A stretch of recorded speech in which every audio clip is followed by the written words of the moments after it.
And welcome back to Deviant. We are on episode number 2. Can you fucking believe it? I should be getting an award, some kind of a ribbon of recognition, because if you know anything about me, getting past episode 1 of any series I start, that is breaking new fucking ground. You know, fingers crossed, we're moving into new, uncharted territories. Now, to those people that have mistakenly come across this video and see that subtitle and think, "Get in my belly" is a reference to eating disorders, this video is not about anorexia or bulimia.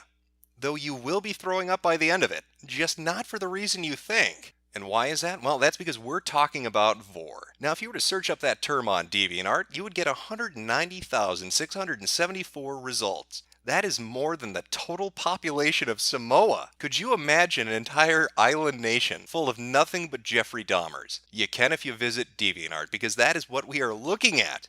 Now, scrolling through the results, you start to get a vague notion of what this whole vor thing is about. I mean, it is a mystery. I don't know if you'll catch on. You've got to really puzzle it together. But how would you explain it to, a loving relative? Say you're at a Thanksgiving dinner and there's grandma and grandpa, all your uncles and your aunts, all the cousins, everybody's gathered around there enjoying a nice big fucking turkey. And grandma looks across the table and says, "Honey, I just looked at your DeviantArt and it says you're into vor. Could you tell me what that's about, sweetheart? Could you explain it to Grandma Pumpkin?"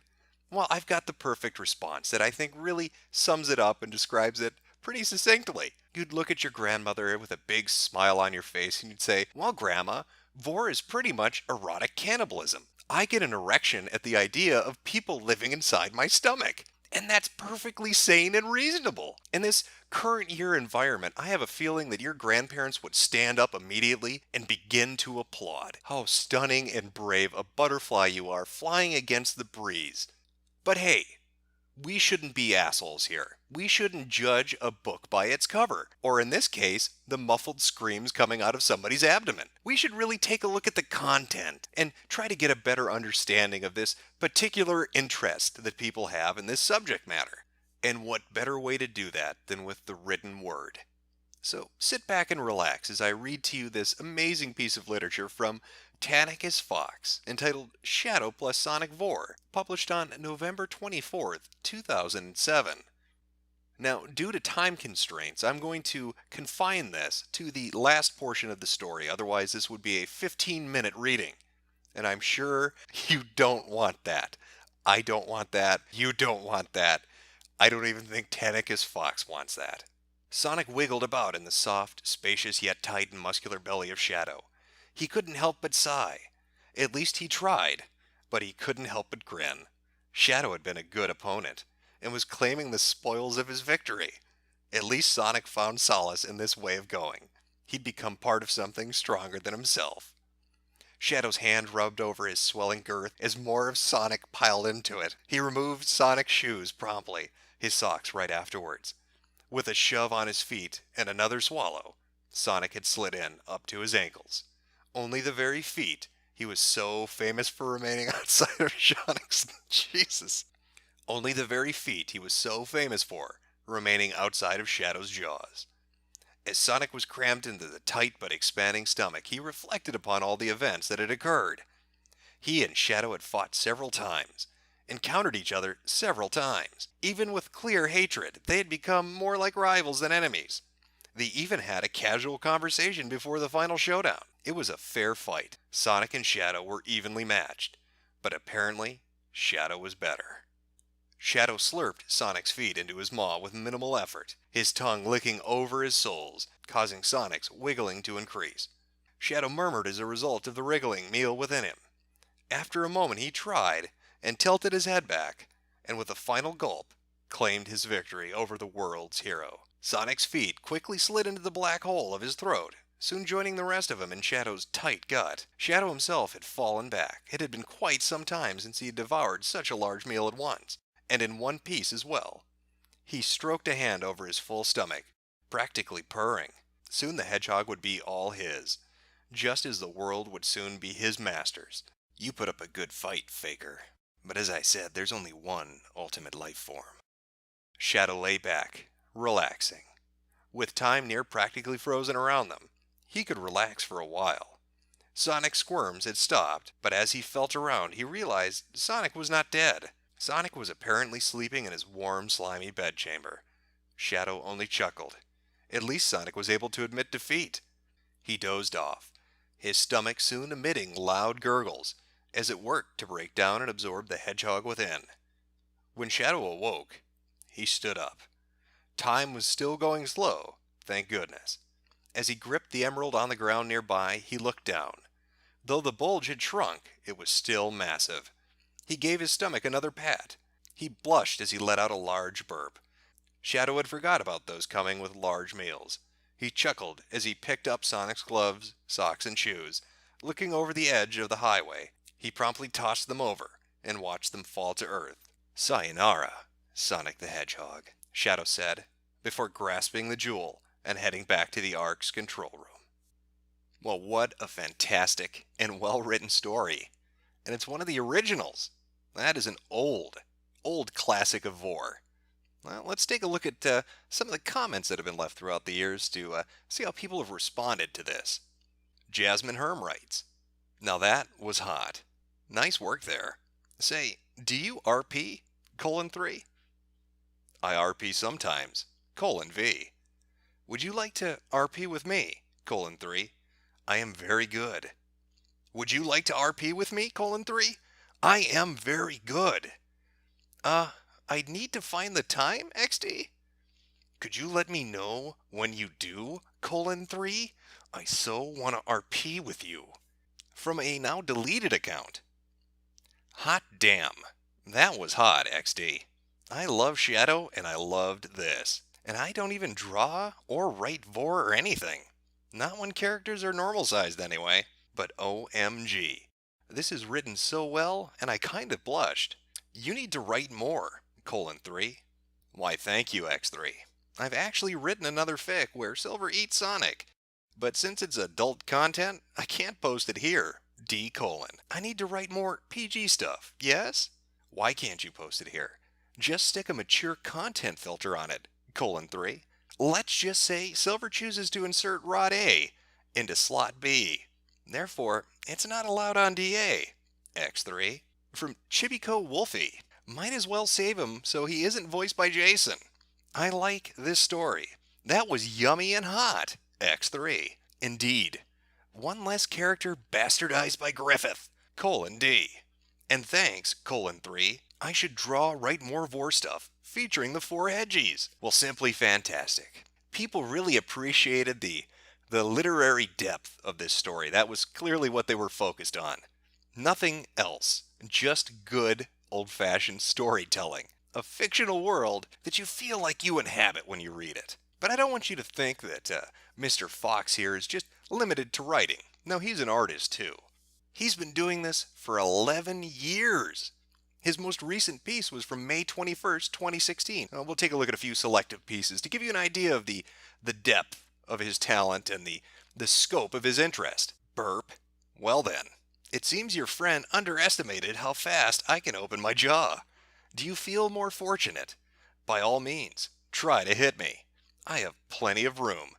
Gurgle. This stunning piece of modern-day art is entitled Ma Likes His Meat Raw, Vor. Ma's a villain from the Sonic comics. He has the ability to create a vortex by opening his jaws, which can suck in anything. I figured I'd play with it, so here he is, fat and happy, and eager for more. And this stunning piece, which appears to be a giant raccoon holding a homosexual man hostage after taking him captive at a furry convention. I believe this is incomplete. I don't think he's sketched in the police trying to figure out what the fuck is going on and how it is that a giant living raccoon has come to life and abducted this clearly homosexual individual. The piece is entitled Cooper's Treasure, Vor. Just a little commission. Ugh. That's the spot. Sly Cooper let out a relieved sigh as he felt soft, furless hands over his bulbous middle, which had recently ceased struggling and was now merely rolling with loud, lurid sloshes and gurgles. For his part, Caden was all too eager to service the monstrous raccoon's slated stomach, quite happy that in the choice between himself and the vixen. Otherwise, it might have been Carmelita rubbing his own gurgling bulge in the master thief's stomach. She was pretty good in bed, too. It was great to try her out one last time. Sly's head was in the clouds for a moment as nostalgia hit him, but he soon snapped back to reality. His maroon eyes focusing on Caden as a hand reached down, giving the demi-fox's rump a firm grip through his boxers, as the raccoon's teeth widened into a sharp grin. But again, I have something better now, and he comes with free delivery service too. Sly chuckled, referencing how Caden had served him quite well by fetching hapless victims, all of whom had been converted into fat and muscle on Sly's frame. Well, you know what? This is just good old-fashioned fun. These stories and these pictures, yeah, you're reading too much into it if this is slightly disturbing to you. It's not like he's going to turn into a spree killer. I mean, what could possibly go wrong? I killed a man, slaughtered him, and ate him. Since then, he is always with me. Okay, maybe that. Maybe that could go wrong. But you know what? Let's look at another example. Let's broaden our scope a little bit and look at a few more pieces by different artists, such as Owen Concord, formerly Trainmaster 185. Now, looking at his page, you might think we've jumped ahead to like episode 8, and this is an entirely different subject. But there's a lot of crossover. One thing you're going to notice about DeviantArt is no matter how fucked up the thing you're looking at, it's always going to cross over to other things. Now, this particular artist likes to anthropomorphize vehicles, namely trains and planes. And we're going to take a look at a few of his vor attempts when it comes to these things.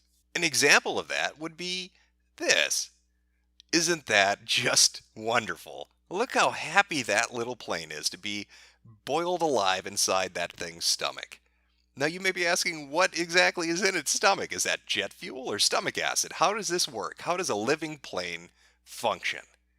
Does it take fuel up its asshole? Is that its fuel intake? There are a lot of questions that really are going to go unanswered. The picture, though, is entitled Owen's Tummy Spa Vor. Kira sometimes enjoys being inside Owen's tummy, especially on cold nights. Owen likes having his sweetheart inside him, and he rubs his tummy, feeling her.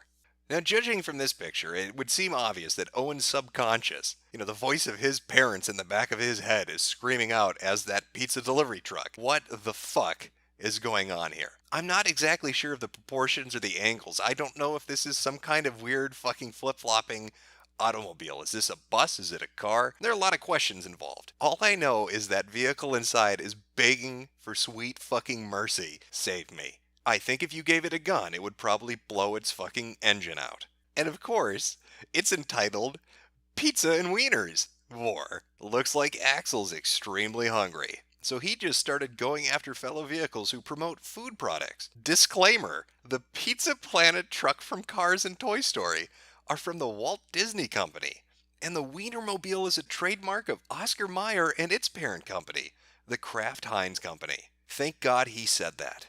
For a minute, I thought this was an actual advertisement for their products. Here's a lovely and touching painting. Thank you for rubbing my belly, Owen. It's really hard to get belly rubs in space.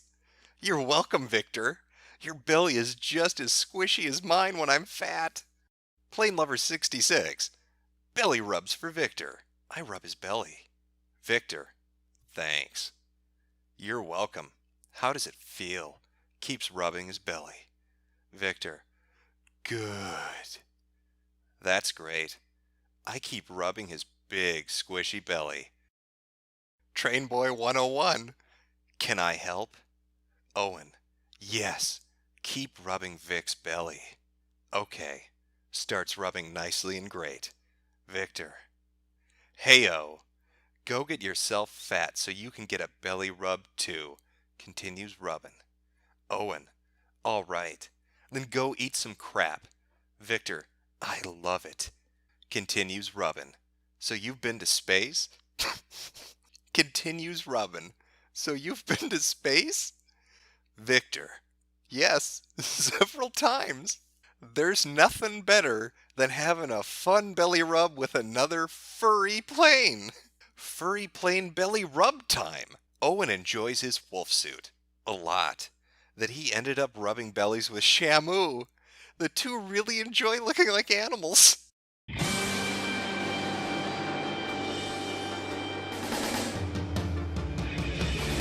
I wanna be the very best, like no one ever was. To catch them is my real test, to train them is my cause. I will travel across the land, searching far and wide. Each Pokemon to understand the power that's inside. Pokemon, gotta catch 'em all. It's you and me.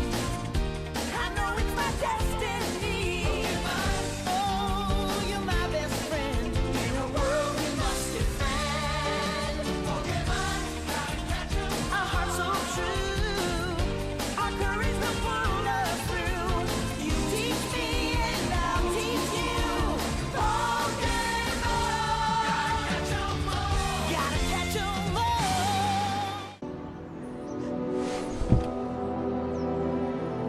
Rip in peace, little buddy. I needed a moment, a little bit of a palate cleanser. It's a little hard to tell with that account where Vor ends and other crazy shit begins, like tummy rubs in space. I'm only going off the assumption that because they all have this really gigantic gut, that there are living things inside of them. But I can't be 100% on that. So I had to pull back a little bit. You know, these crossovers, these different subjects coming together, they pretty much apply to everything. Like Five Nights at Freddy's. Where am I? He's asking. I'm going to guess somewhere on the autism spectrum. Between shitting in their diapers and playing with toy trains. Between those two goalposts, that's where you are, buddy. That is properly where you are sitting. This fantastic piece, which is just a bunch of furry shit thrown together. But it's an homage to a more famous piece of art that I think we're all familiar with. Never forget. Or this amazing image of a woman being eaten by a chicken man and then being vomited out. Now, I've noticed a lot of things when I've been browsing through the Vor tag, and even when I was browsing through the inflation tag. A lot of commissioned artists are working on these pieces. And I'd just like to take a moment out of this episode to talk about the poor life of a commissioned artist. Imagine there you are, somebody with actual talent and skill. Maybe you went to art school. Maybe you were the best kid in the class. You were the one among all your friends that had that ability to create images and to build worlds with a pen. And people respected that. And as you grew older, you thought you were going to have the most amazing career possible. You were going to set the world on fire. You finally move into your own place. It's time to pay the bills. And what happens? You end up drawing pictures on DeviantArt for people that only want to request penguins shitting in their own mouth. How wretched and depressing is that shit have to be for you? So I feel quite a bit of sympathy for the poor commissioned artist sons of bitches out there that are inundated with this shit, that have somebody come up to them and say, draw me a chicken man vomiting out a girl. Draw me a Five Nights at Freddy's picture. I want to see a furry gangbang, when all they want to do is create fucking art. Now, one of the things I never got to touch on last time when I did the first episode was the difference between the fantasy and the reality. Now, in that very first episode, we talked about inflation. Well, what is the difference between the fantasy of inflation and the reality of inflation? The fantasy is the idea that you can stick an air pump in yourself and blow yourself up like a balloon, and nothing bad will happen because that is sexy and hot. The reality is you're a Chinese boy who has a pneumatic air gun shoved up your ass, the force of which is so powerful it knocks out your teeth and tears apart your tongue. They have to rush you into the emergency room, and the doctors have to do emergency surgery because the pressure buildup inside your organs and stomach is so intense that if they don't release the gases, you will rip apart and explode. Then you spend 8 fucking days in a coma. That is the difference between the fantasy of inflation and the reality of inflation. So what is the difference between the fantasy of Vor and the reality of Vor? Well, the fantasy is that you can have creatures and people and anthropomorphic airplanes jolly and jumping and living in your tummy like it's an itty-bitty little house, and that everything is fine. The reality is you will be beaten to death inside a prison. All right, well, that wraps it up for this episode of Deviants. A few quick pieces of news before I go here. I'm going to be looking for an alternative website to use next to YouTube to kind of put up addendum episodes. One of the problems here is obviously the terms of service. I'd love to show you the more fucked up shit, but there's no way I can put it up on YouTube. When I do find something, we will start adding on Deviants After Dark. Once I can do that, I'm not sure where I'm going to go. There are a couple of different sites I'm looking at. No, it's not Live Leaks. I like Live Leaks, and there's nothing the user base hates more than YouTubers shitting up the website with their crappy fucking videos. Vimeo and other sites like that, Dailymotion, they have issues as well. I will look for something, I will find something, and I will get this to work. So you can watch the sanitized version on YouTube, and if you want to see the more fucked up shit, you can click a link and it will take you to the After Dark portion where you will see the real nitty gritty of what these deviants get up to on Deviant Art. And to close it out, if you find something that you think is just fucking amazing and you think it's related to an episode coming out, feel free to tweet it at me at DeviantIs, and I will take a look at it, and if it's good, I will put it in and I will talk about it. If you've got an idea for an episode, or if you have an idea that relates to something that's coming up, feel free to put it in that and send it at me.